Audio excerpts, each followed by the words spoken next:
Hi, I'm Will Bruin, and I was just recognized as a Seattle Sounders legend. Now I get to do voice reads for the Sounder at Heart podcast network. Here we go. Come on! Hey, O'Shan! Let's go!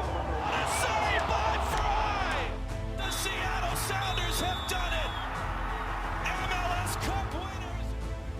Here comes Rui Diaz through the middle to crown it for Seattle! And now they truly can start the celebrations. It's the Sounders MLS Cup. Niko leaves absolutely no doubt. The Sounders rule the region. Seattle Sounders is campeón. It's gone! It's gone! Finally! This feels fucking awesome. This is a tiny dog. Nice work on your little yacht thing. And Portland can't say shit. You know, what was the thought process in terms of who you decided to use and who you didn't? Ever since Sounder at Heart wrote a commentary that we didn't take Overcome seriously.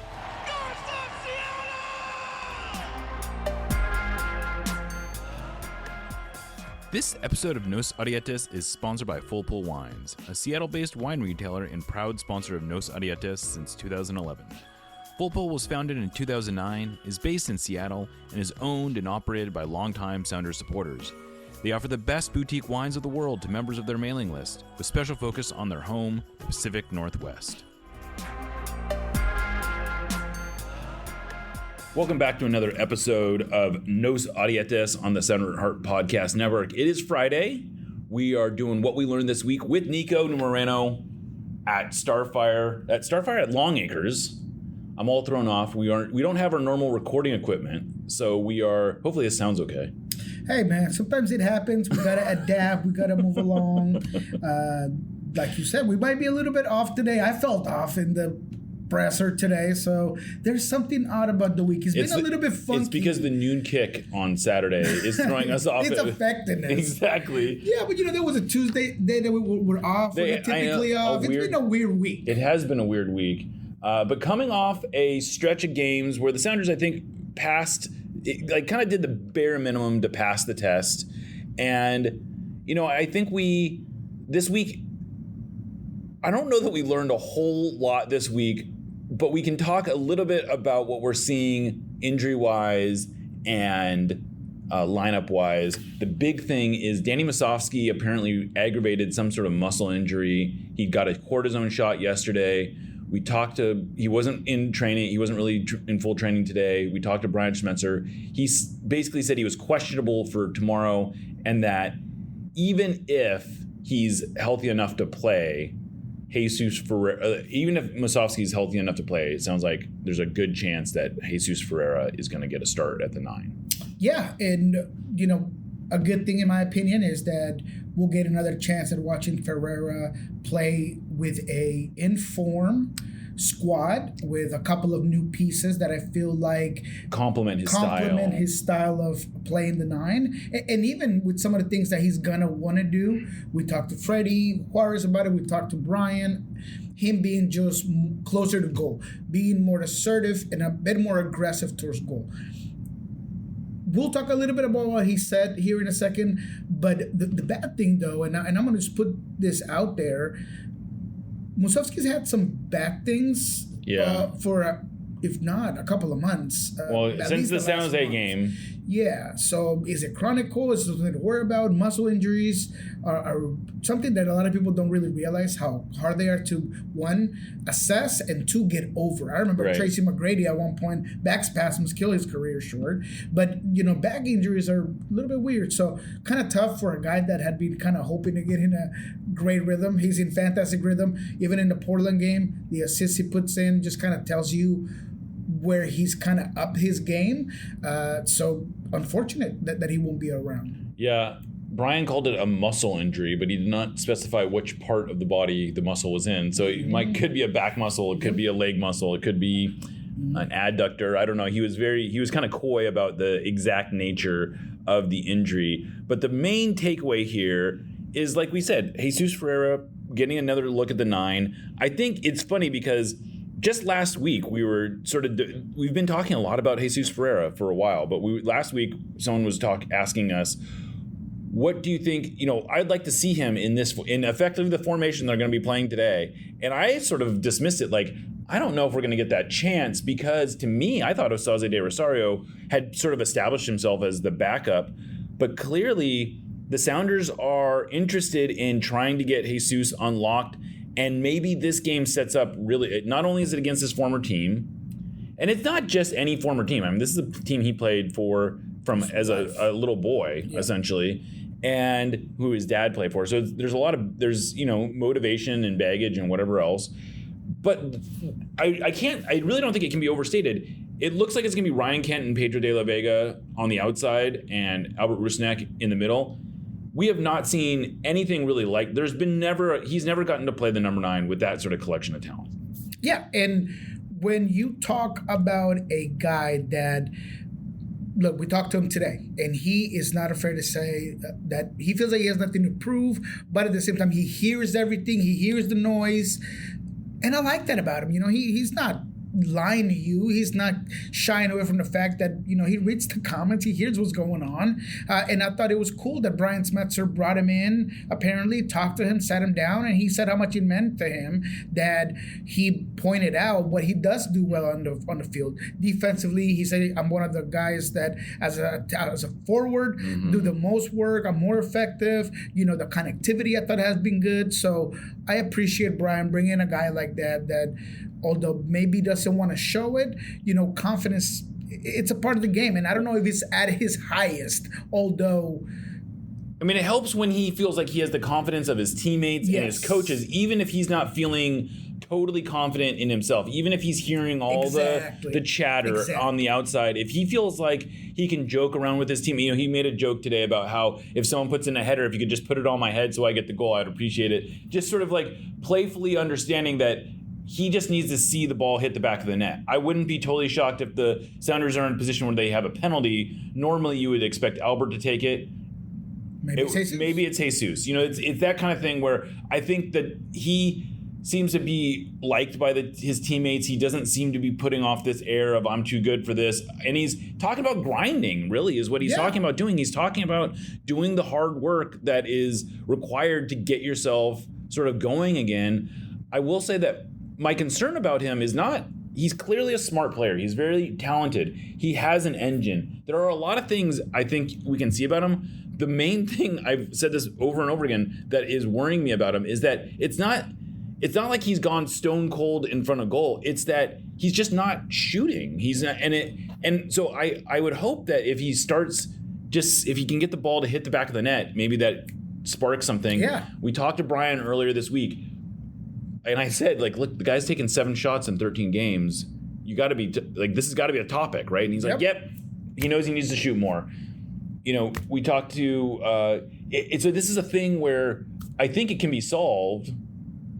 I think he's got the right mindset and would be great if he could do it this week. Yeah, so a couple of things there. One, the effort cannot be questioned, and it is something that at times is a wrong narrative or a misinterpreted narrative by people, that they either look at what he does or doesn't do in the field, and because of his style of play, they might think that he is not putting effort. That is completely untrue. For me, he has been doing more than the hard work of just plain old going through the motions. He's really out there for the team as a teammate. You see how excited he gets every time there's a goal. I mean, the guy really wants his team to succeed. So let's make sure we put that to one side. But on the other end, clearly there is a necessity for him to produce. And the fact that he was brought in with this level of expectations. I mean, he was. There's no way around it. He was the big centerpiece of the offseason. Yes. There's no question that most of the preseason was focused on and he looked. We should say he looked really good in the preseason. He scored a few goals in preseason. So it's not like he's suddenly turned into I don't. It's hard for me to honestly understand how a player who seems to be as sharp. I do think there's an element of him just trying to figure out what his role is. And so maybe a game like this simplifies it because he doesn't need to be. There's going to be no pressure on him to be a playmaker in this game. He's got Albert, he's got Kent, he's got De La Vega, he's got Christian, he's got Obed. There's plenty of guys to pick up the ball and move it forward. He should have the confidence to just stay high and know that if he gets in the box, he's going to get some service there. And that's exactly it. It's the services in. I think that's what ultimately this lineup gives him, right? Mm-hmm. You got the through balls when it comes to Albert.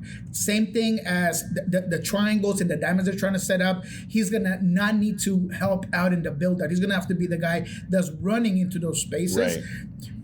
Pedro de la Vega is a guy that likes to put those balls through the smallest spaces. So if he gets there, he's going to have those as well. Then Ryan Kent, with his ability on the ball, making teams collapse, making the defenses collapse on him, that's going to create space for him to kind of gravitate to. So for me, this is a great setup, but it's also a double-edged sword because it does create a level of pressure of saying, okay, this game is built up perfectly. You have a Dallas team that just played a bunch of minutes, 120 minutes, with a lot of their main group.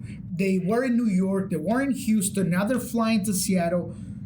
They got another game on the weekend, on the midweek against Cincinnati. You're at home. You got the motivation that is Dallas. They're missing Luciano Acosta. This is the perfect storm for you to produce. Right. So if you don't produce, it's like, what else we got to do for you? Exactly. And look, I absolutely love the guy as a person, as a teammate. You see it on the training field. We've been able to really, he cares. He gives a shit. Every single time he wants to produce. So because of that, I am a little nervous for him in like a human sense of, man, this is your opportunity. Can you deliver? And I think he will, though. I really do think he will. And I will say the thing that helps him in this case is he's a 24-year-old, relatively young player, but he's been the star on his team for a few years. He in a lot of ways, the pressure is off. And I think that maybe this is also an adaptation to him realizing that he's not the guy here. He's not even one of the top 2 or 3 guys, really. And so he just needs to I think he's finding his own role. But like you said, this is it's a big opportunity. I would like to think that he's got the mindset that he can succeed in this situation. It would be a really nice time for that to come through. And I'll add one more thing. I hope that it's not a problem, but I feel like the people like to know this because if I've learned anything from this Sounders community is that they like a little bit of the insight and kind of humanized people. He's actually soon to be a first-time dad, and I think all of that is also been things that are changing. You're changing to a whole new team. You're adapting to a whole new city. Now soon you're gonna be a dad. So all of those things are he's been working with that, and I feel like he looks more in control of things right now. I think things are starting to settle for him, and I'm hoping that you can see that on the field as well. Because, look, the last thing I'll say about Ferreira, especially in Portland, is that when you look at the statistics, and we said this on Monday in Love and Scorchers, between Ryan and Ferreira, the statistics are very similar on the amount of touches, the amount of accurate passes, all of those things. But you kind of look at what Ryan Kent does, and although he got dispossessed a lot more, he had a lot more mistakes, to be quite frank. People still kind of gravitate towards it. And even me, I watched the game 3 times, and there was one time that I had to focus completely on where Jesus was at.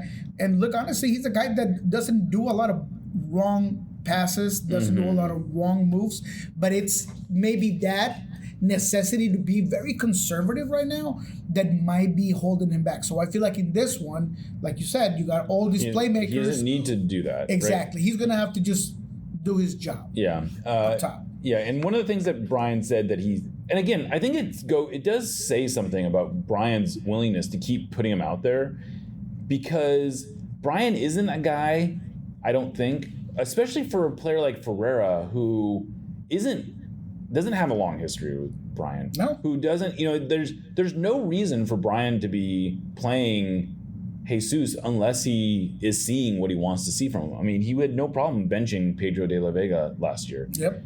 I don't see why this would be any different than that. And so I think that's one thing that works in his corner. Brian also made a point of saying he helped us out of a lot of jams last week. He does things that aren't always easy to appreciate on a first watch. So again, and just looking at the roster is the right move. I've been saying this, and I think Ari has been with me on this, that it would be a mistake to completely pull the plug on Jesús Ferreira, the 9, the striker, and just figure out something else. Right. Because you're gonna need it at some point in time, whether it's the Club World Cup or anything, any variations of items. And it's not an indictment on Osase. You still need him to develop. You still need him. You got him because he's a guy that's going to be able to produce for you at one point, that he has the talent to do so. But why rush him? Why put so much pressure on him? No. Let's just make sure that Jesus gets another shot at it. Maybe he looks good. We'll continue to work with him, and then we'll see how everything else plays out. Yeah, absolutely.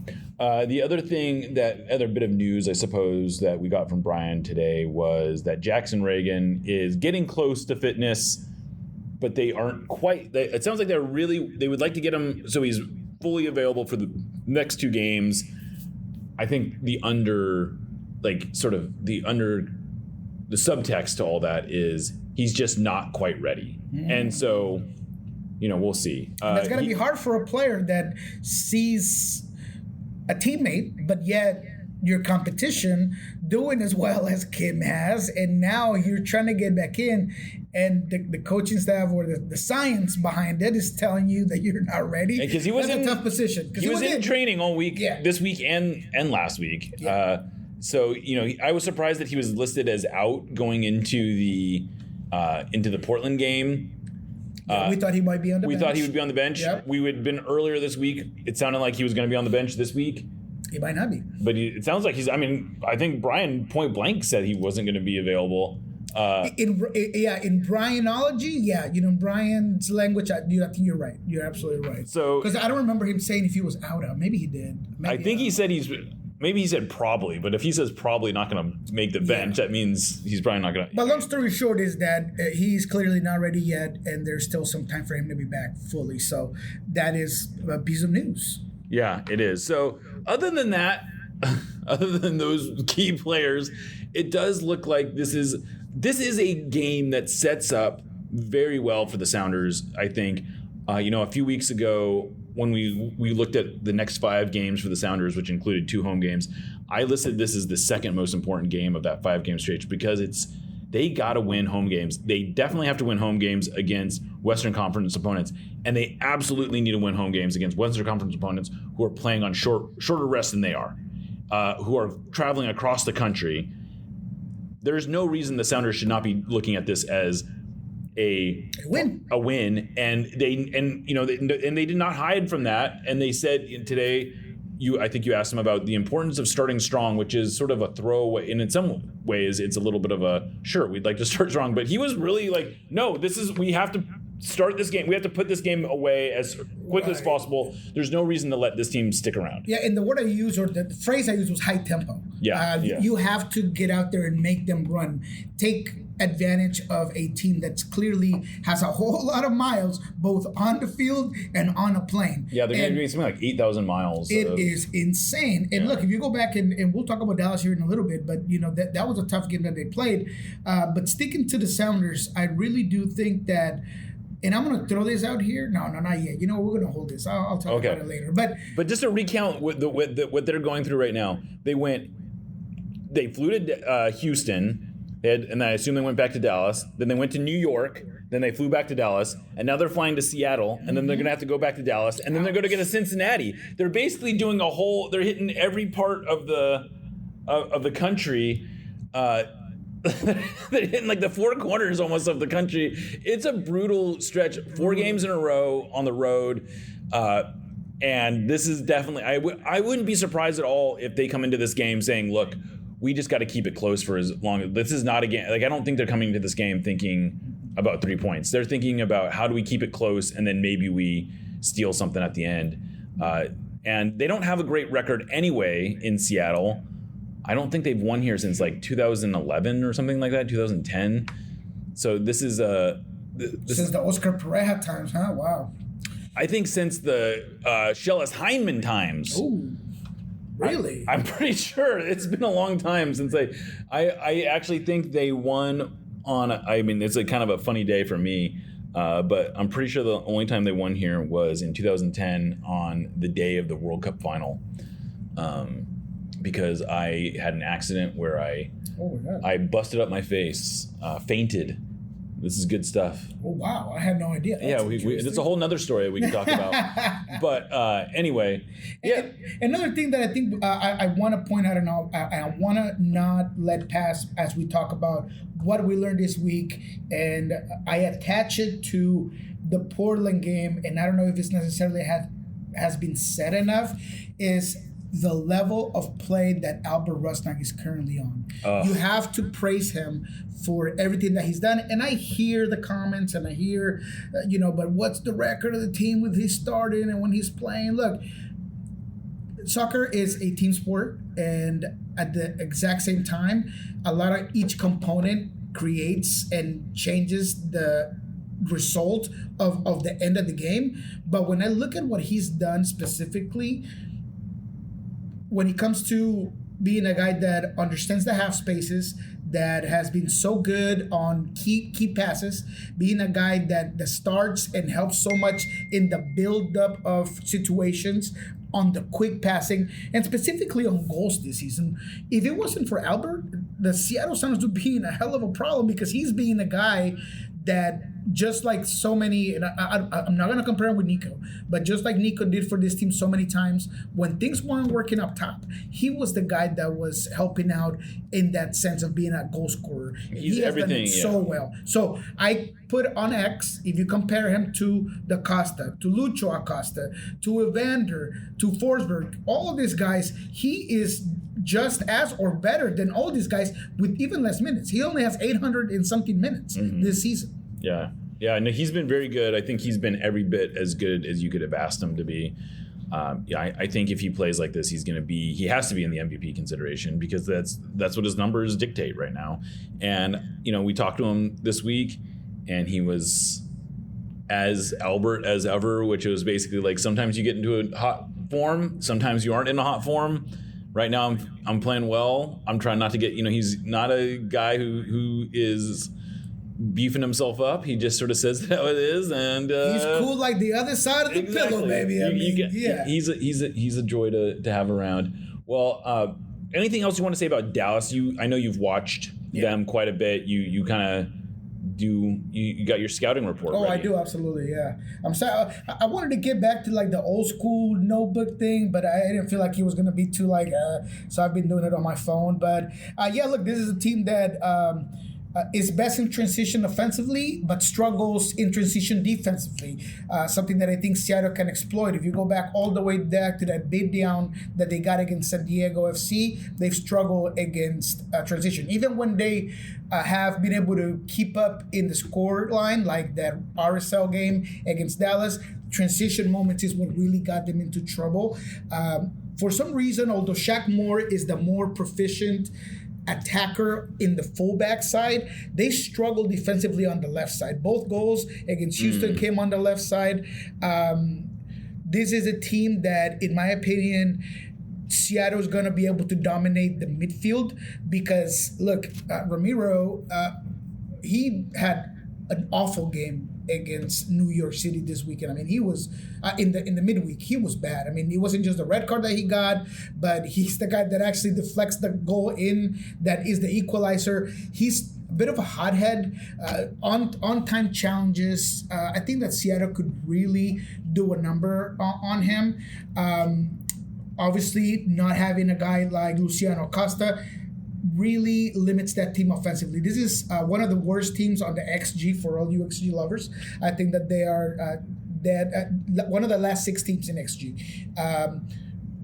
Pedrinho, it's kind of funny because I'm pretty sure that him and Kamungo are taking all of Leo Chu's minutes. But Pedrinho has been a guy that, looking back at the last couple of games, he's interesting. He's very creative. He's good on the ball. He's good on the one-on-ones. Not the final product, I don't think, not in my opinion. But he's a guy that's going to have to do a lot more in this specific game without a guy like Luciano Acosta. Last thing I'll say is Ibeagha. For me, there are 3 players to look at in this particular game if Petar Musa starts this game, because he played 90 minutes. So he played 45 against Houston, which was his first 45 since April 12th because he was injured. He played 90 in his Open Cup game. He looked gassed. Hard to imagine him starting, although we reached out to Big D Soccer, which is a blog that covers FC Dallas, and they thought he would start. I'm skeptical. I don't know why you would start him when you have another midweek game, but... Yeah, so he's the guy that I would think that if he starts, he's your number one to look at. Number two is Anderson Julio, former RSL, a guy that has done it all for this team. Plays out wide, has played a striker. I think that he's their most dangerous player, like on the ball and getting into space. So he's the other guy. And then Ibiaga, what he does in the back end for this team, he's the anchor of that defensive line whenever they do decide to play in a lower block.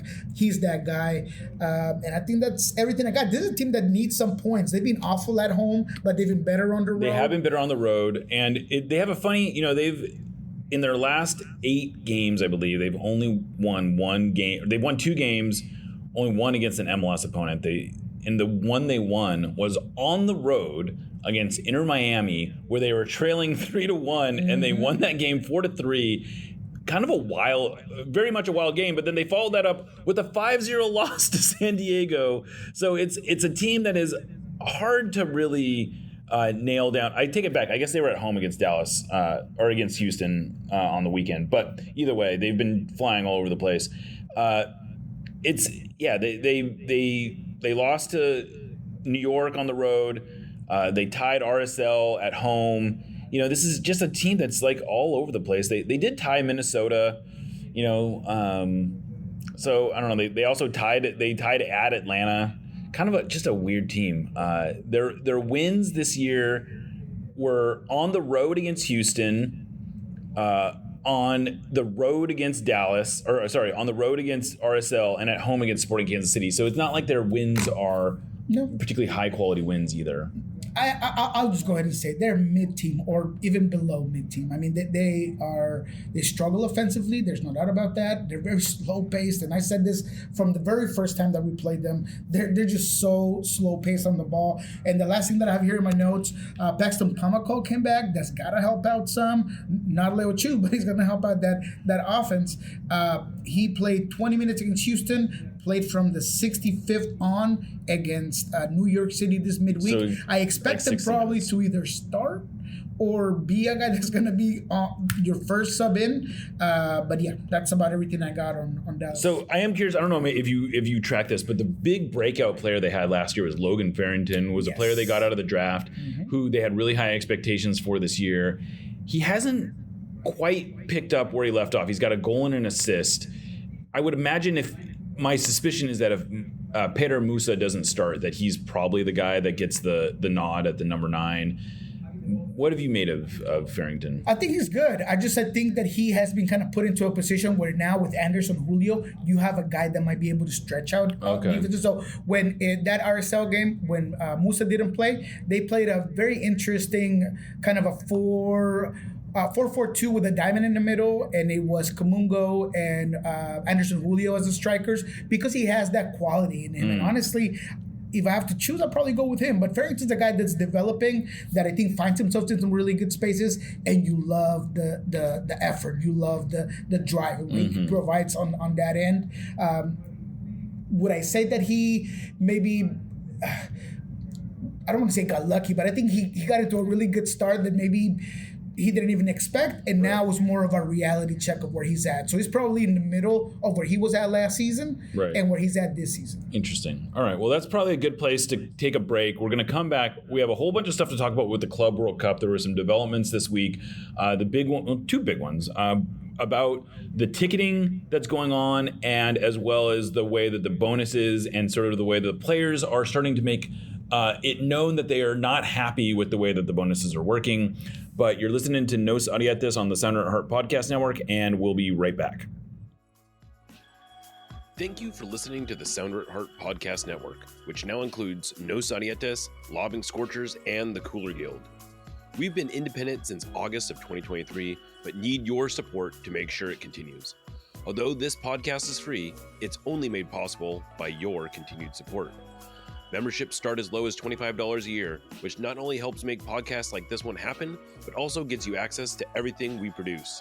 If you're able to support us at higher levels, starting at $75 a year, you gain access to a host of other perks, most notably entry into our members-only Discord, where the smartest, funniest, and most engaged commenters share their thoughts and ideas. To find out more, just visit sounderatheart.com and click the subscribe button in the top right corner. Thanks for listening. Welcome back to Nos Arietes, part of the Sounder at Heart Podcast Network. We're here with Niko Moreno, and we're going to talk a little bit about the Club World Cup. Some stuff that has been simmering for a while kind of came to a head this week, both with the whole ticketing thing, but maybe more interestingly with the way the bonuses are being paid out. We've known this for a while. The CBA, just to give a little bit of background here, when the players and the league signed the CBA or renegotiated the CBA back in 2021, there was no an MLS team had never played in the Club World Cup at that point. The expanded Club World Cup was an idea, but was not something that had been put to action. Certainly there was no talk of bonuses or anything like that. But they did put a clause in the CBA that addresses other tournaments. And the way that it's spelled out is that players will get a bonus of 50% of the prize pool, or up to $1 million, which frankly is more than they get from playing in almost any other tournament. So it seemed like a lot of money. But then they announced this Club World Cup prize pool, and the Sounders are going to be guaranteed $9.55 million. That's just for showing up. If they get a tie, that's another $1 million. If they get a win, that's $2 million. If they get out of the group stage, that's $7.5 million. If they get out of the group stage, they're talking about maybe bringing home $20 million. And the players are going to get $1 million, which $1 million is not an insignificant amount of money, but it's a pretty small percentage of the money that is being paid out. And I think the FIFA probably intends for the players, the whole part of the reason that FIFA is making this prize pool is to sort of incentivize teams, but also players to take this seriously, to treat it like a big deal.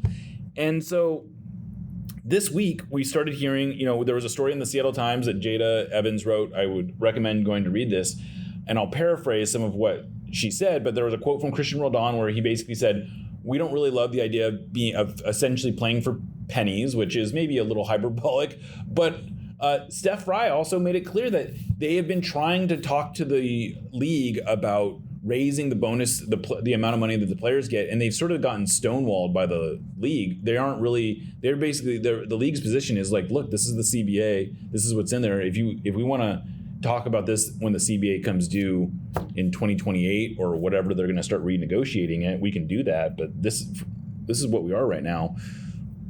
I can kind of see both sides. On one hand, I see where the league's coming from. I really see where the players are coming from. I too would be frustrated if I saw a huge payday coming to my bosses that I'm going to be getting almost nothing from. I don't know, what do you make of this whole situation, Niko?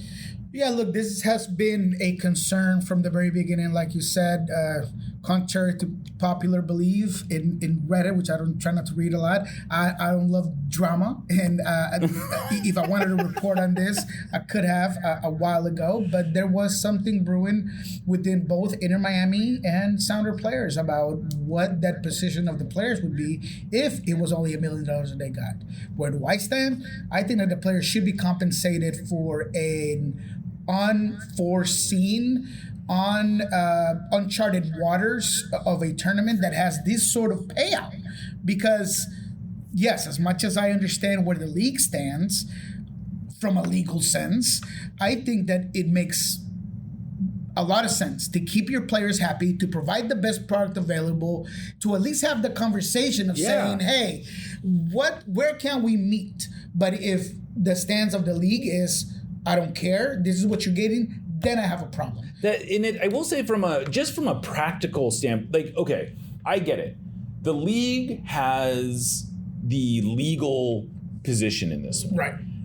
The players are bound by a CBA, and if they were to not play, at least as far as I understand it, that would be violating the CBA. That's going to create problems. But at the same time, if I'm the league, I want to incentivize. I want my players to feel like they have skin in this game. Yeah. Because the league does stand to lose a lot of face, if nothing else. If they go out there and they get embarrassed, if their teams lose all their group stage games, if they don't look competitive, that's bad. There's already enough bad optics around this tournament that the last thing the league needs is to just get played off the pitch. It would seemingly behoove them, even if they say, look, we don't want to mess with the guarantee, but we feel like, I don't think it would be unreasonable for the league to say, like, look, any bonuses that you get, any performance bonuses that you get, we will share 50-50 with you. Or, I don't see why they shouldn't say that. Yeah. And so then that puts a lot of incentive on the players to perform. Of course. And I think this is not a kumbaya, let's all get along kind of thing. I'm talking about, like, let's just be practical about this. To me, it's impractical for the league to say, no, you're going to get what you get and you're going to be happy. Exactly. Because it's just not, like, the players don't really, if MLS gets embarrassed in this thing, that doesn't affect Christian Roldan. It doesn't affect Steph Fry. Their legacies are not going to be defined by whether or not they performed well in the Club World Cup. But could it do real damage to the Sounders' reputation? Could it do real damage to Inter Miami's reputation? Could it do real damage to MLS's reputation? Absolutely. Yeah. 100%. And in this time where MLS is definitely aware of where it sits in the global hierarchy, no one expects MLS teams to win this thing. I don't think anyone really expects MLS teams to get out of I don't think anyone's really expecting the Sounders to get out of the group stage.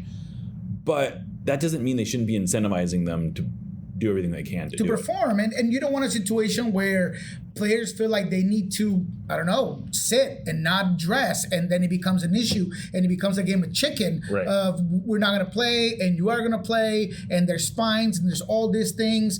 And I'll tell you right now, I think more than likely what happens in Inter Miami probably runs the whole course of events, because if they have a lot of juice. They have a lot of juice, because if Alba, Suarez, Messi decide Busquets, we're not playing, that's a big fucking deal for the league. That just has a whole other movement. And, we'll see what happens. But at the end of the day, I put it on the league to at least have the conversation and give these guys the money they deserve, because they are the product on the field, because they are the ones that are more than likely for a tournament of this magnitude. Even if it's in Seattle, they might just be in a camp, right? Where they're at a hotel, away from their families. That's extra minutes, extra training, all of these other things. And from a legal standpoint, I'm not like, Harvey Specter here or anything like that for Suits, but with all of the series that I watch on lawyers and stuff on Netflix, it feels like, because this is an unprecedented type of tournament, the biggest of its nature, one that is in a whole new facet, maybe there's a stance legally where even with the CBA, there should be some sort of component where you meet in the middle, right? Because this is not something that, per the letter of the law, is kind of being equated for. This is something that we've never seen before. So why should not it be treated differently? So, again, I'm not sitting here trying to give you no fucking legal advice, but I think that there's something that players can stand on. But more importantly, and more surely, the issues is going to be between players, the entertainment for everyone who's decided to buy a ticket for this thing. So I hope that the league handles it with tactfulness. I would agree with that. And again, I think even if the players play, you want them properly motivated. You don't want them treating this like a friendly. You don't want them going out there saying, like, look, I just don't want to get hurt. That's the wrong. Obviously, you don't want them to get hurt, but you just don't. You need to. I don't think you can just take for granted that they're going to put their best effort because it's a big game. Because you say it's a big game. Yeah. And that's the thing. If it's a big game, let's treat it like a big game. Absolutely. If it's not a big game, then fine. We won't treat it. If that's what you want, we won't. So anyway, I think I would hope the league sort of makes some movement on this and at least is having real conversations, because what it sounds like is they're just not even entertaining the conversation. And I think that's best case. That's a bad look. Yeah, because let me say this. What if then I'm thinking, well, shoot, maybe I should just try not to play this tournament hard, because what if I get injured in this one where maybe I could be getting paid more for playing Leagues Cup and getting far in Leagues Cup, man. And so I'm like, I'm not going to put my body on the line for this, man. I'll just wait for Leagues Cup. Right, exactly. All right, well, and that sort of leads into this next subject, which is the way that the whole tournament has been handled from a marketing perspective, from a ticketing perspective. I don't think this has lived up to the expectations that FIFA has set out on virtually any level at this point.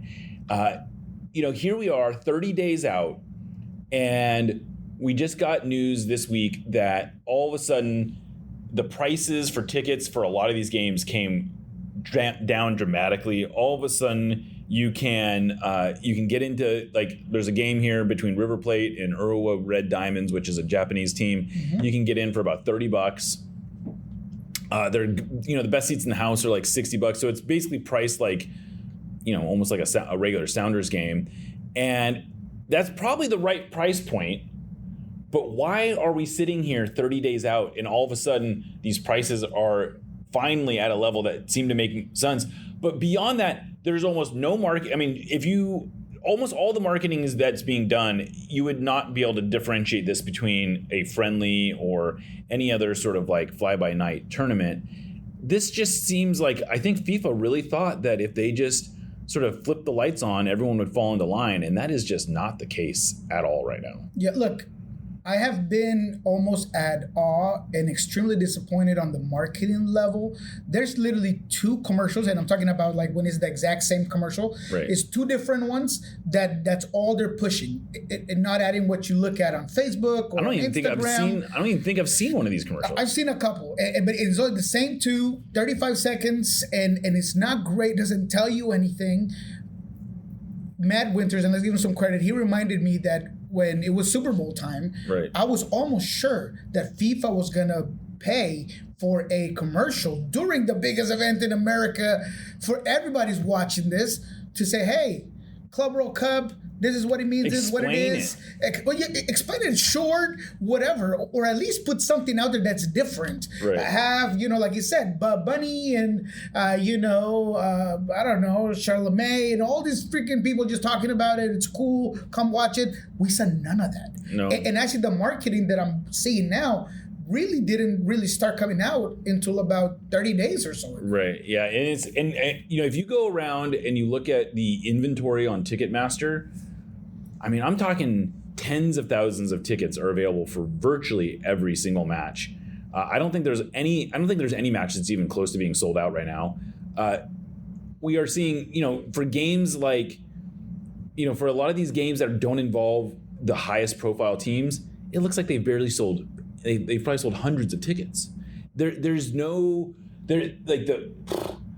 It's hard to overstate how much the American soccer public seems to just be going like, yeah, all right. I mean, I was looking at the opener between Miami and Fluminense, maybe.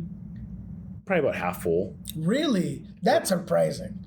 That's surprising simply because there's such a big Brazilian community in Florida and Miami specifically. And in Miami, if they're able to fill out a stadium for whatever game Messi's on, why wouldn't they be able to fill I think it's because tickets for prices? That game, it's because the tickets start at $110. Oh, yeah. Okay. That makes sense.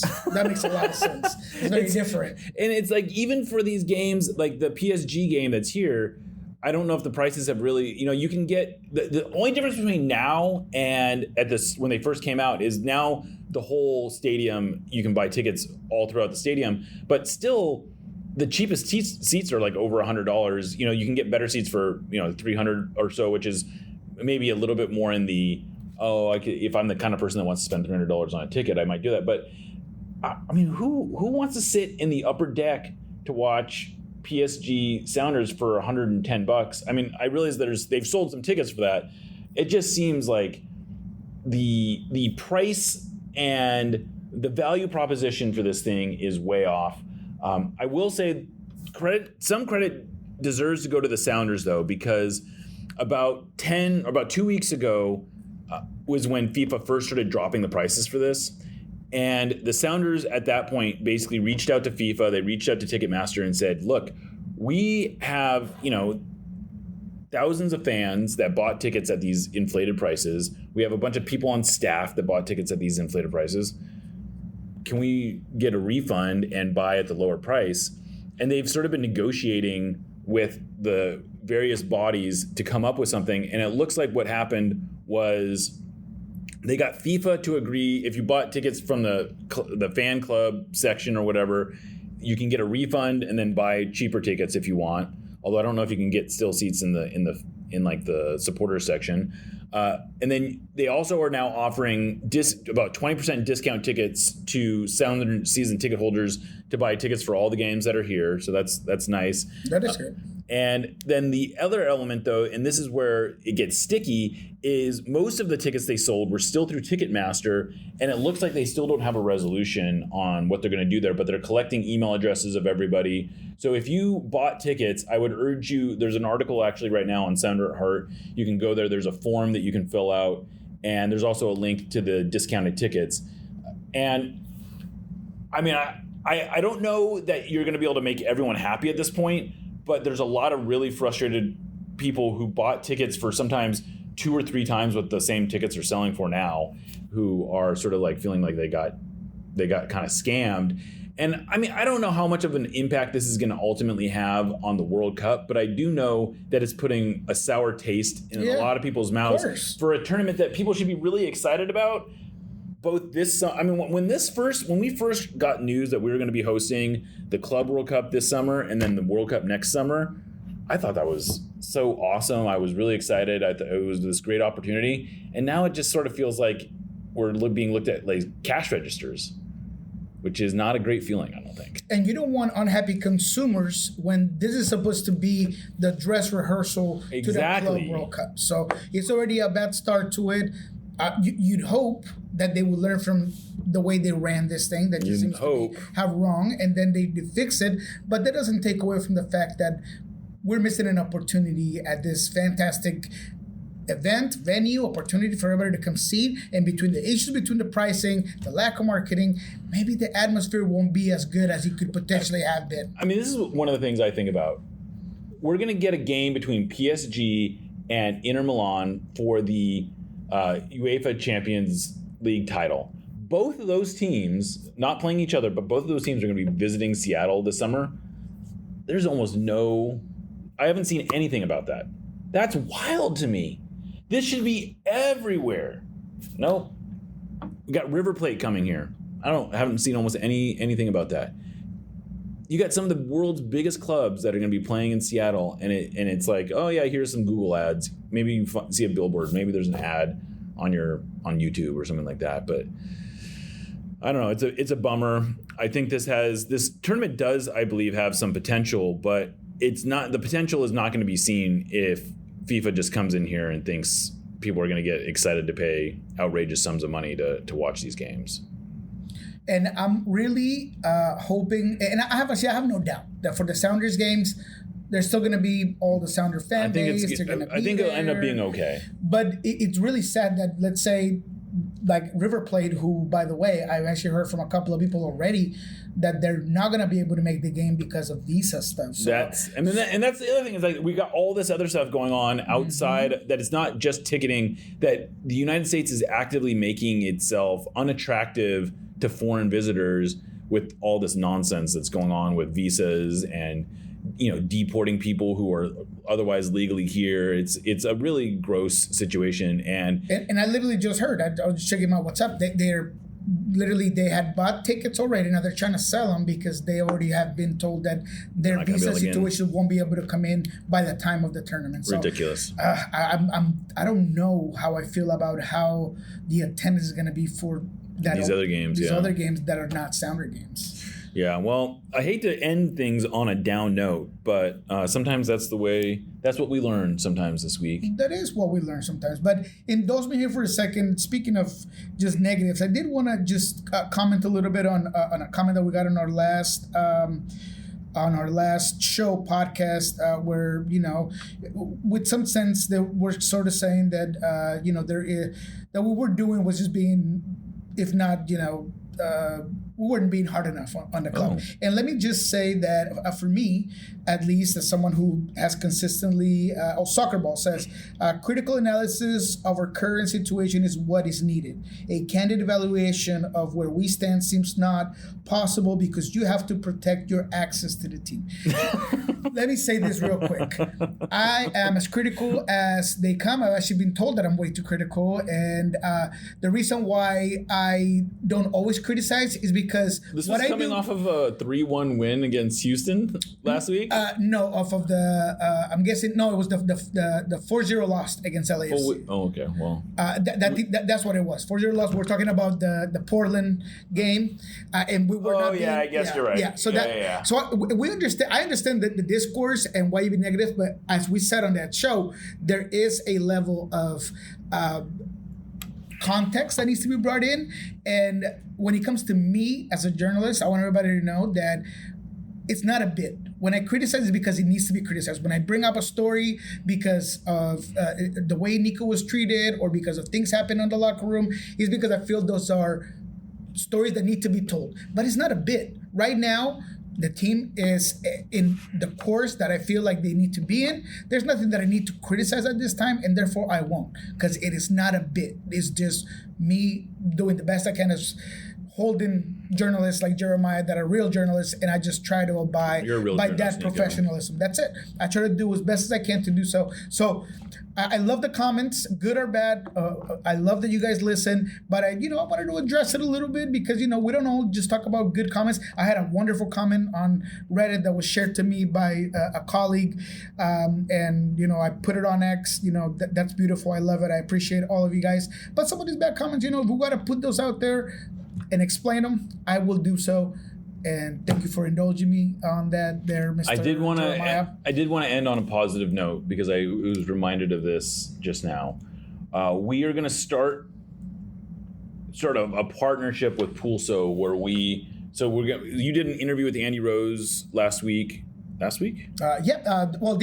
This week. We're going to put that on the Sounder at Heart YouTube channel. We're going to start doing that more regularly. We're going to start sharing a little bit more content from Pulso, and because you do a lot of good interviews that don't always get the attention they deserve, and we want to shine a little bit more light on that.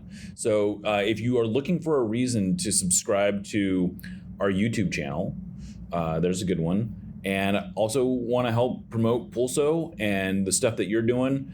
You're of course still on Soccer Down Here. You're doing Lobbing Scorchers.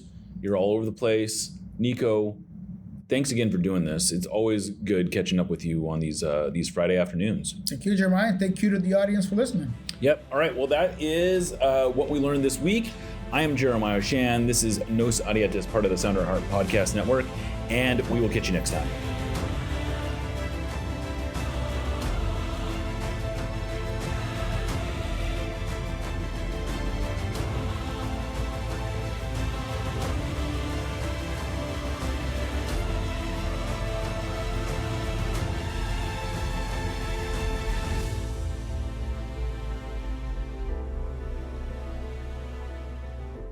I expect a LAFC who's motivated to prove themselves at home, to prove to their fans that they're capable of winning in this league. And it's up to us to really brew in the party. You guys like that? No. Awkward joke, dad joke right there, huh?